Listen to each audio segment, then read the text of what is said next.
Navigating my relationship feels like teaching a child emotional communication. My boyfriend, M23, sometimes forgets chores and little lies while I'm exhausted from a recent miscarriage and job changes. Can love truly survive when I feel like I'm the only adult? Summary: I am seeking advice on how to constructively express my concerns with my boyfriend. I worry that the small issues bothering me are accumulating into something larger that I should not ignore, especially since our lives are becoming more intertwined. I apologize for the lengthy message, especially for those reading on mobile devices. I do not wish to end our relationship. I love my boyfriend and we typically work through challenges together. However, I feel exhausted and need to voice my concerns without worrying about my tone or making him feel attacked. I would appreciate some guidance on how to proceed. This may just be a venting session. I am uncertain of how justified my feelings are. I understand there are two sides to every story, so I want to acknowledge that this comes from my perspective after feeling fatigued and somewhat hurt. I feel guilty for even writing this, but I fear I might be heading into troubling territory. I, female, 25 years old, and my boyfriend, male, 23 years old, have been together for nearly a year. We lived at opposite ends of the country, so I drove 7 hours each way every couple of weeks to visit. He has a good, stable job, and since I did not have anything to stay for living with family while I adjusted from traveling, we decided I would move to be with him and that we would live together. We plan to move in 2 weeks, but I have been living with his parents for 2 months as I secured employment here. The past couple of months have been challenging for both of us. I struggled a lot when I moved and discovered that I was pregnant. I knew I would need to have an abortion, but it became a complicated miscarriage, and 3 weeks ago, I experienced severe bleeding in the emergency room. He was incredibly supportive during the hospital visit. Honestly, the pregnancy and miscarriage made me difficult to be around and nearly caused our relationship to break down. I am still fatigued.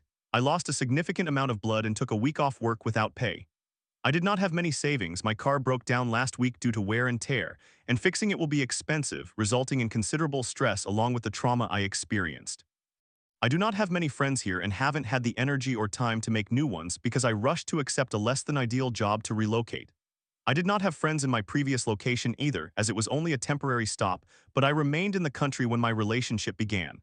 I am artistic and creative, but the area here is proving to be quite expensive and frankly dull. I wanted to start martial arts classes, but I received pushback and he suggested Pilates instead. We debated it until he finally conceded.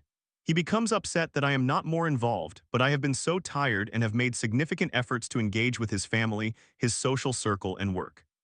I have taken a keen interest in my boyfriend's hobby so we can spend time together, which occupies most of our weekends and weeknights, yet he is often on his phone or distracted. However, it is not my hobby, and I now feel somewhat adrift.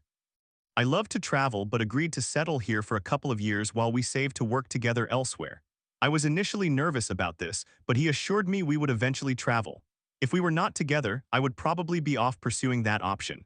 I stayed in my previous location for a year for the sake of our relationship. Given all this and my feeling of instability and exhaustion, I question whether I am overreacting to certain issues that trouble me. He has always praised my emotional intelligence, but at times, it feels like I am teaching him how to understand emotions, as he is an only child and sometimes appears short-sighted. I am writing this after we agreed to have a lighthearted discussion about going away for a few days over my upcoming birthday. However, instead, he downloaded a PlayStation game related to his hobby and sat next to me in silence for nearly 2 hours. I prepared dinner for him and his family tonight, something he rarely does, and while he sometimes assembles ready meals, he typically prefers eating out. It's disappointing to me. Earlier, we all helped clean the new house this afternoon, and I thoroughly scrubbed the bathroom while he dusted the blinds, which included 4 to 5 windows. I rushed home from work because he informed me his mother wanted to leave early and that she was really stressed. It felt off, so I asked if he had actually requested we leave early to have time for his hobby. Initially, he said no, but then changed his answer to yes, stating he didn't want to upset her. He knows I worry about disappointing his mother, and these little lies bother me as they occur often. Yet, he merely grinned and laughed them off. He is also quite forgetful, struggles to follow through on plans and commitments, requires reminders for nearly all household chores, won't do laundry independently, and needs to be reminded to shower, even when he has developed a sweat rash. He becomes resistant when I remind him, complains about his body but refuses to go to the gym, and when I encourage him, he becomes annoyed instead. He will not unload the dishwasher unless he needs to load it. He does not walk his family's dog because he is slow, so his parents often ask me to do it, even though we both work from home a great deal. He has had a very intense and overbearing mother, which I believe leads him to resist tasks he doesn't choose to do himself. I am hopeful and he reassures me that this will change when we move in a couple of weeks, but it is becoming tiresome. He also stated he would quit smoking marijuana, yet he found a vaping device on the same day he ran out of his usual supplies and now uses that daily. It isn't overwhelming, but he knows I do not appreciate it and promised he would quit, calling it a safety net that would not become a habit. Yet here we are on a daily basis, and when I confront him about it, he either becomes irritated or laughs it off. We both get angry during arguments, and he tends to say hurtful things he does not mean and then expects to withdraw immediately. I have trained myself to avoid that behavior, but if we disagree and my tone is perceived as rude, even though I feel my response is minor in comparison, I am usually called out. He is incredibly defensive, which exacerbated things recently because he overlooked my feelings regarding intimacy post-miscarriage, and inadvertently triggered painful memories by being overly aggressive. Once again, his parents are very intense, and he has mentioned he will seek therapy. He unexpectedly told me he feels like a terrible boyfriend, which I remind him is something he dislikes hearing from his mother, however he dismisses it. He claims I always twist things, whereas he often apologizes for things, yet not in an arbitrary manner. Additionally, he tends to forget a lot and can be quite self-centered, which has been particularly challenging amid everything these past few months. I truly love him. I admire his drive, passion, and kindness toward others, and he has an engaging personality. My family appreciates him and he regularly offers kind compliments, never gives me reason for jealousy, speaks highly of me to others, and is quite generous with his finances as he earns a decent salary. However, this presents a challenge for us to navigate right now, as we cannot even commit to discussing how to balance time together beyond a 60-40 arrangement when we move in.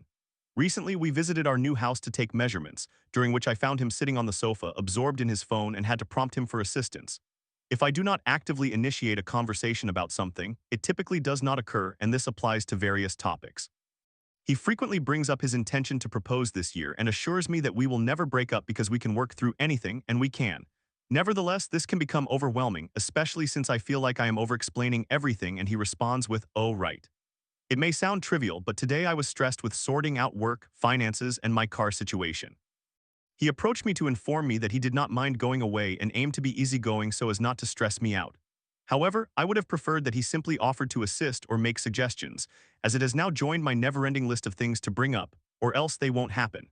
He often claims I am indecisive about things and prefers when I clearly state what I want, but I am exhausted. At the start of our relationship, I appreciated his masculine demeanor and that he took initiative. I have been hyper-independent due to a traumatic childhood throughout my life and admired his perspective and commitment to us, which he expressed early on by discussing marriage and the seriousness of our relationship. However, this decisiveness seems to have diminished unless there is a crisis, where he excels. I swore I would not find myself in a position where I had to teach a man how to communicate his feelings, plan my own dates, or ask for gestures like flowers or coffee when he makes a cup for himself. But I feel a bit trapped in that dynamic now. I am starting to panic, but I might just need to vent, some trauma therapy for the last few months and time, especially to spend together in our own place, as I know that will significantly improve his mood. I recognize my own biases and acknowledge that I contribute to the argumentativeness and stubbornness. We are both strong-willed and prefer to be right, and we are working on it.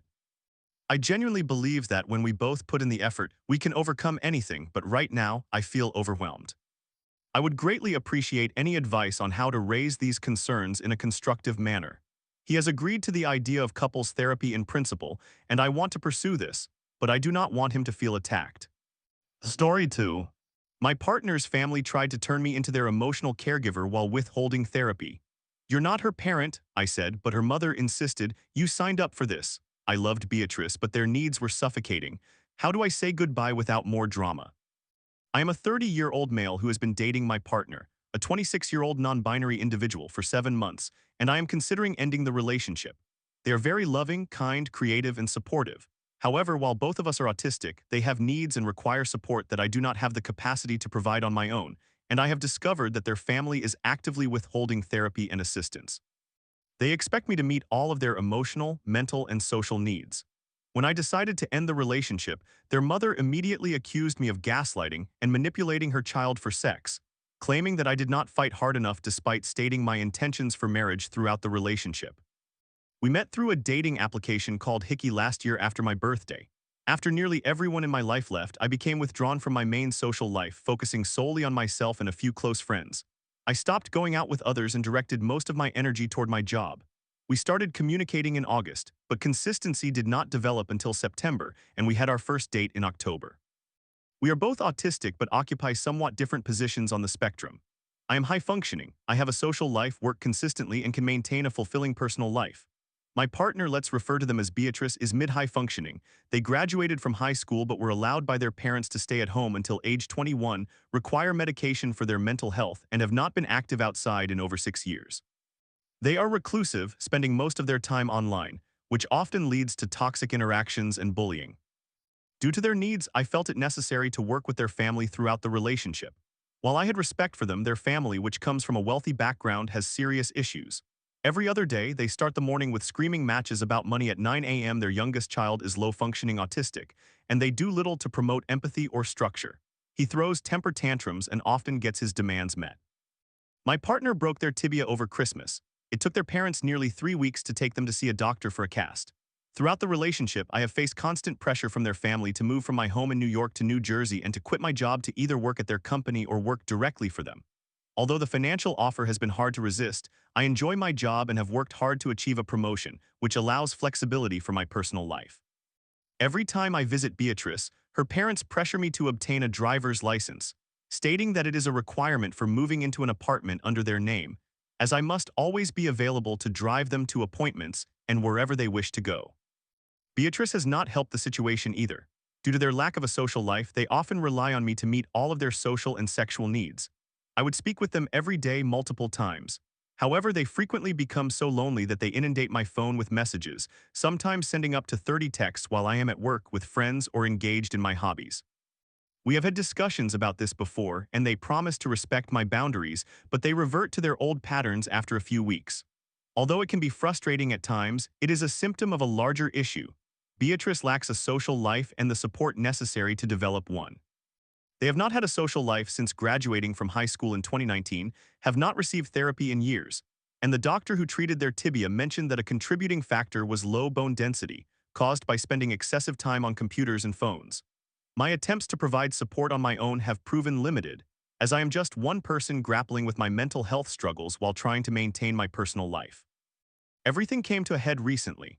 Beatrice has bombarded my phone dozens of times over the past week because they miss me, even though I talk to them every day, and the last time we spent time together was nearly a week at my place 3 weeks ago. I was supposed to spend this weekend with them and their family, but on the morning of our meetup, they sent me nearly 30 messages within an hour. I had several important tasks to complete before heading over, and my patience had run thin. I informed Beatrice that I was canceling the weekend plans because I needed space to breathe and requested that they not contact me until Monday. Although they were upset about crossing my boundaries and acknowledged it, their mother intervened. Their mother claimed that she instructed Beatrice to reach out to me to find out when I was coming. After I explained the excessive contact, their mother agreed that it was somewhat insensitive, but stated that my cancellation was a punishment. I maintained that setting boundaries should not be considered a punishment and that I could not reward such behavior. I was then told that despite how much this family infantilizes Beatrice, their daughter is not a child. I stood firm in my decision not to go over. I received a follow-up call from their mother yesterday asking me to resolve the situation. Beatrice has written numerous letters around their home, apologizing to me for violating my boundaries and pleading with me to end the punishment. I reiterated that a boundary is not a form of punishment and that I intended to speak with Beatrice after Monday to explain myself. However, I wanted my space until then. Their mother's response was that while I may not perceive it as a punishment, Beatrice does, and their feelings are more important than my annoyance. Our conversation devolved into discussing the more significant issue of Beatrice lacking a life outside of me, which I cannot support alone. I inquired about the day program and therapy they were supposed to start before their ankle injury, only to find out that their mother had no intention of following through with that. Their mother expected me to be responsible for Beatrice's social skills and life growth if there was any potential for it. I was told, "You are both autistic, but you were not raised with the idea of having a disability. This is who she is and you must accept that." I cited various instances where Beatrice had the potential to overcome their lack of skills or understanding, asserting that Beatrice could lead a near-normal life if her family actually provided the necessary support. Once again, her mother dismissed my perspective, claiming that Beatrice accomplished those feats solely because of my influence and that Beatrice cannot do it independently. Their mother insisted that it was my responsibility because this was the role I accepted. I expressed that I had reached my limit, that this situation had exceeded my capacity and was not what I had been promised at the start of the relationship. I was assured Beatrice would receive therapy and support, not that I had to be wholly available as their universe. Upon stating this, I was accused of taking advantage of Beatrice and lying about my intentions to marry her. I countered that I had been honest but could not manage this without support from her family, and then I hung up. I am simply heartbroken. I met someone I genuinely grew to love, but their needs are too overwhelming for me to handle. Their family appears to want to offload their responsibilities onto me so they can avoid any heavy lifting. My partner is neither a leech nor a parasite. Much of their situation is not their fault. Beatrice desires to lead a semi-normal life with friends, a loving partner, and receive appreciation for who they are. Their family, however, is unwilling to contribute to their independence, preferring to keep them stuck in a constant state of adolescent limbo while providing material possessions. This is not living a fulfilling life, and I know my partner is capable of achieving more with the right assistance. I just cannot do it alone. I am still contemplating what to say when I break up with them tomorrow. My friends have advised me to tell the truth, but that may only lead to further family drama. There is also a possibility that Beatrice might not believe me or that their mother will manipulate the situation to cause doubt.